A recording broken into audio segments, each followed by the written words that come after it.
Notebook IAS आपकी सफलता है हमारा मिशन। हेलो दोस्तों, स्वागत है आपका आपके पसंदीदा यूट्यूब प्लेटफॉर्म नोट्सबुक आईएएस पे। दोस्तों आज हम लोग बात करेंगे वेनेजुएला से रिलेटेड ही हम लोग बात करेंगे। और वेनेजुएला पिछले कई दिनों से यानी 1 जनवरी से जब से यह वर्ष शुरू हुआ है 2026 तब से ये सुर्खियों में बना हुआ है ना। खासकर बहुत ज़्यादा सुर्खियों में बना हुआ इसलिए है क्योंकि वहाँ पे जो वहाँ के राष्ट्रपति थे, वेनेजुएला के जो राष्ट्रपति थे, उनको किडनैप कर लिया गया यूएस के द्वारा, है ना। यूएस जो फोर्स है उसके द्वारा किडनैप कर लिया गया और किडनैप करने के बाद जो है न्यूयॉर्क लेके जाया गया। वहाँ पे ट्रायल भी हुआ, कोर्ट में ट्रायल भी हुआ, ये सारी चीज़ें हुई, आपने देखा भी होगा। हालांकि हमने भी इसको पूरा जो है कवर किया है, आपको मैंने बताया भी है। अच्छा, आपको क्या नहीं लगता कभी कि वेनेजुएला जो है वह साउथ अमेरिका कॉन्टिनेंट का देश है ना। यानी साउथ अमेरिका महाद्वीप का एक देश है वेनेजुएला, जो कि आपको दिखाई देगा कि ब्राज़ील से भी सीमा साझा करता है, गुयाना से भी करता है और इधर कोलंबिया से भी सीमा साझा करता है। तो कोलंबिया से भी सीमा साझा करता हुआ दिखाई देगा और गुयाना से भी दिखाई देगा। इवन हम लोगों ने उसके प्राकृतिक रिसोर्सेज के बारे में भी हम लोगों ने चर्चा किया था कि इसके पास बहुत ज़्यादा मात्रा में नेचुरल रिसोर्सेज के रूप में आपको जो है काला सोना मिलेगा। काला सोना का मतलब पेट्रोलियम सबसे ज़्यादा आपको दिखाई देगा, मिलेगा। और ये भी मैंने बताया था कि 1960 के आसपास 1960 के दशक में मैंने बताया था कि 1960 में क्या हुआ था, ओपेक की स्थापना हुई थी। तो ओपेक की जो स्थापना हुई थी उसके फाउंडर मेंबर में भी आपको दिखाई देगा कि वेनेजुएला जो है उसका फाउंडर मेंबर है ना। तो फाउंडर मेंबर भी है उसका। और फाउंडर मेंबर में 5 फाउंडर मेंबर थे जो 1960 में मिलकर वेनेजुएला के साथ मिलकर एंड वेनेजुएला सहित included with the Venezuela 5 members also जो है created are the OPEC in 1960s, है ना। 1960 में आपको दिखाई देगा कि ये लोग जो है मिलके ओपेक की स्थापना करते हैं। पेट्रोलियम जो कंट्रीज हैं, है ना, कौन कौन से वो देश हैं तो याद रखिएगा, उसमें जो है एक तो गल्फ कंट्रीज के 4 कंट्रीज आपको दिखाई देंगे। गल्फ जो खाड़ी देश हैं उससे 4 देश आपको दिखाई देंगे और एक देश जो है वेनेजुएला दिखाई देगा जो कि साउथ अमेरिका कॉन्टिनेंट का है ना, यानी साउथ अमेरिका महाद्वीप का है। देखिए कितना बड़ी दूरी है, लेकिन उसके बावजूद भी आखिर अब यहाँ पे आपको थोड़ा सा सोचना ये पड़ेगा कि जो वेनेजुएला है इसका लोकेशन अगर आपको दिखाई देगा तो वेनेजुएला का लोकेशन कहाँ पे है, तो वेनेजुएला का लोकेशन आपको दिखाई देगा कि साउथ अमेरिका जो महाद्वीप है वहाँ पे है वेनेजुएला का लोकेशन। और गल्फ खाड़ी जो है, गल्फ जो कंट्रीज है कहाँ पे है, तो गल्फ कंट्रीज के बारे में आपने जाना होगा कि वह है पश्चिमी एशिया की तरफ, है ना। तो इसमें से 5 फाउंडर हैं इसके, किसके, ओपेक के 5 संस्थापक देश हैं जो 1960 में ओपेक की स्थापना हुई थी। तो 5 में कौन कौन से, एक ईरान है ना, फिर और कौन है, ईरान है, इराक है, फिर कौन है, यूएई है ना, और सऊदी अरबिया है। और उसके बाद से आपको दिखाई देगा कि कौन है, तो इधर वेनेजुएला है। कौन है, वेनेजुएला है। इवन पिछली क्लास में मैंने आपको बताया भी था, ठीक ना। तो हो सकता है वह फाइल मेरे पास पड़ा हुआ हो और भी मैं उसके बारे में आपको बता सकता हूँ, ठीक ना। हालांकि पिछले क्लास में मैंने बताया था कि ओपेक के बारे में, ओपेक के संदर्भ में मैंने बताया था कि क्या चीज़ें हैं।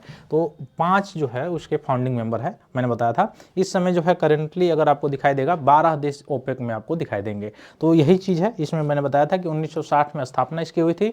5 फाउंडिंग मेंबर्स थे, ईरान था, इराक था, सॉरी यहाँ पर मैं जो है सऊदी अरबिया, यहाँ यूएई जो लिखा था उसके जगह पर क्या होगा, कुवैत होगा, है ना, माई मिस्टेक, है ना, कुवैत होगा।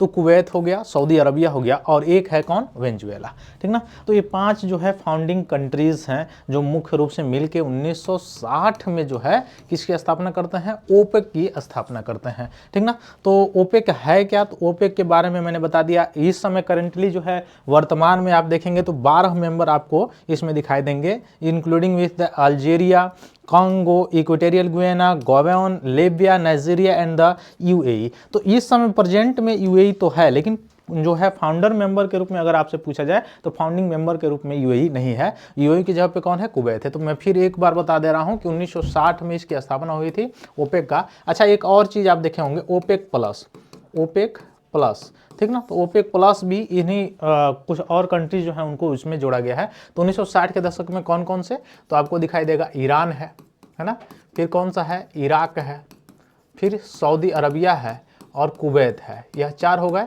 कुवैत को लेके, और एक जो है वो साउथ अमेरिका कॉन्टिनेंट का जो है महाद्वीप का जो है वह देश है जिसका नाम है वेनेजुएला, ठीक ना। अब इसको क्यों लेकर रखा गया, इसमें इसको क्यों लेकर रखा गया, उसका कारण है क्योंकि ये जो वेनेजुएला है आपको दिखाई देगा कि इसके पास सबसे ज़्यादा नेचुरल रिसोर्सेज के रूप में एक तो रेयर अर्थ मटेरियल्स भी आपको दिखाई देंगे, फिर उसके बाद से आपको दिखाई देगा कि यहाँ पे नेचुरल गैसेस भी दिखाई देंगे, इवन पेट्रोलियम भी सबसे ज़्यादा दिखाई देगा बैरल के रूप में, इसलिए ओपेक का ये फंडिंग मेंबर भी है। अब बात यहाँ पे आती है कि क्या आपको नहीं लगता कि वेनेजुएला के राष्ट्रपति क्या अमेरिका में गए हैं तब वहाँ पे उसकी मतलब उनकी गिरफ्तारी हुई है? ऐसा तो है नहीं।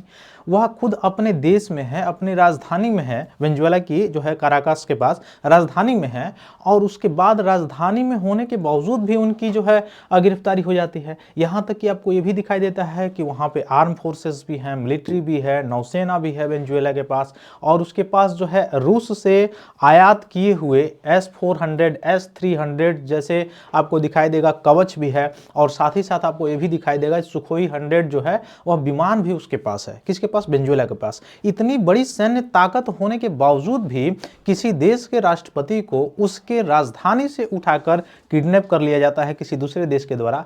क्या आपको यह अचंभा वाला या सोचने वाली बात नहीं लगती?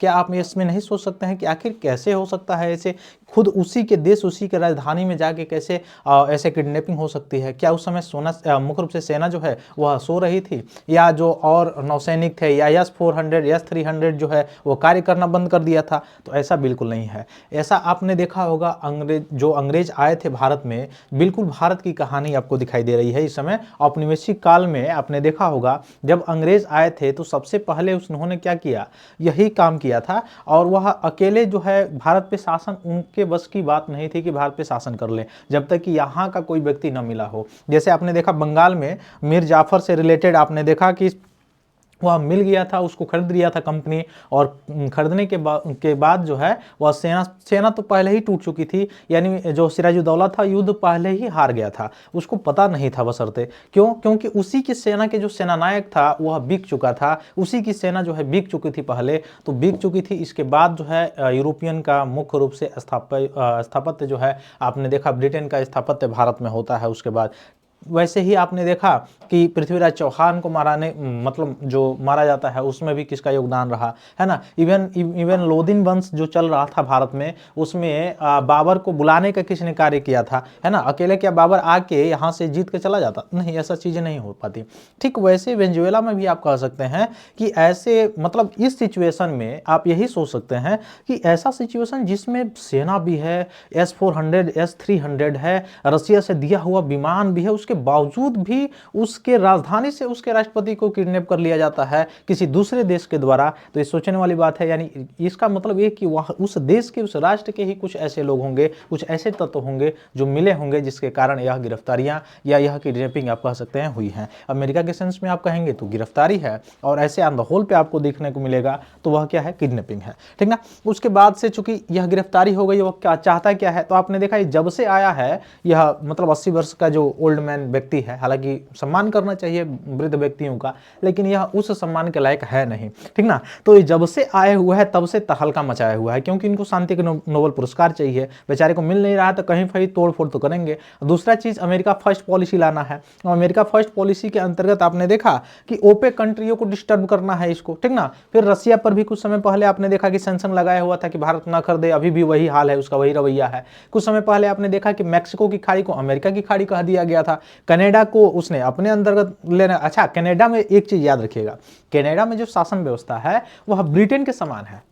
ब्रिटेन के समान मतलब वहां पर भी राजशाही चलती है, लोकतंत्र तो है लेकिन राजशाही चलती है, ठीक ना, ब्रिटेन के बिल्कुल इक्विवेलेंट। हालांकि अमेरिका में आप देखेंगे थोड़ा सा भिन्न है, अध्यक्षात्मक शासन प्रणाली है वहां पे।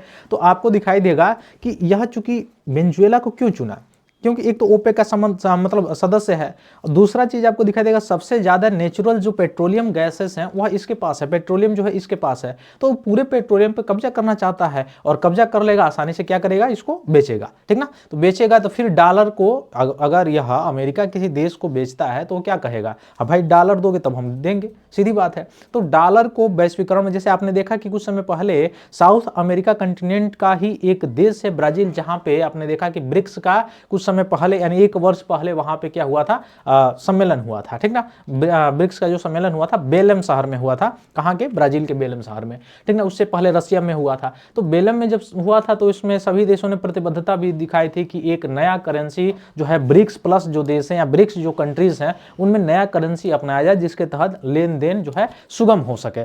उसमें उसने बहुत तेज उसको जो है मिर्ची लगी हुई थी कि नहीं, डॉलर इस तरह से अमेरिकी फर्स्ट पॉलिसी तो वो नुकसान होगा। बिल्कुल सही बात है, लेकिन सभी देशों का अपना अपना कंसर्न है। अब ये क्या किया है, उसके नेचुरल जो पेट्रोलियम है या पेट्रोलियम जो है उसके पास जो वेनेजुएला के पास, उसको अपने कब्जे में ले लिया है। लगभग बताया जा रहा है कि यह जो पेट्रोलियम है लगभग 30 से 50 मिलियन बैरल्स पेट्रोलियम के आसपास जो है यह क्या कर लिया है, वो उस पर कब्जा कर लिया है और वह उसको क्या करेगा, बेचेगा, ठीक ना। देख ही रहे होंगे, अब ये दूध वगैरह नहीं पिएगा, क्या पिएगा, काफ़ी वाफ़ी नहीं पी रहा है ये, आप मत ये देख के अनुमान लगाइएगा कि काफ़ी पी रहा है, ये पेट्रोलियम अब पी रहा है महाराज, ठीक ना।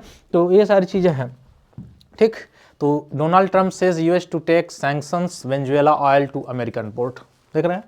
तो यह इसका यही काम ही था, मेन काम इसका यही था। इसका काम यह नहीं था कि ड्रग्स हो रहा है चाहे हो रहा है इसके चलते सारी चीज़ें कर रहा है, नहीं। बिल्कुल इसका मुख्य रूप से इसका उद्देश्य ही ये था कि यह वहाँ के जो भी नेचुरल रिसोर्सेज हैं, जो भी पेट्रोलियम है, उस पर कब्जा करे और इसको बेचे, ठीक ना। और अगर वैश्विक लेवल पर देखें तो ये कंसर्न है, सबसे बड़ा कंसर्न है, ठीक ना। तो राष्ट्रपति ट्रंप ने इस सौदे को उच्च गुणवत्ता वाले स्वीकृत कच्चे तेल से संबंधित बताया जिसे बाजार मूल्य पर बेचा जाएगा और राजस्व प्राप्त पर उसका नियंत्रण होगा। किसका? अमेरिका का। रिसोर्सेज किसी और का, वस्तु किसी और का, बेचेगा कोई और रहेगा किसी और के पास, ठीक ना।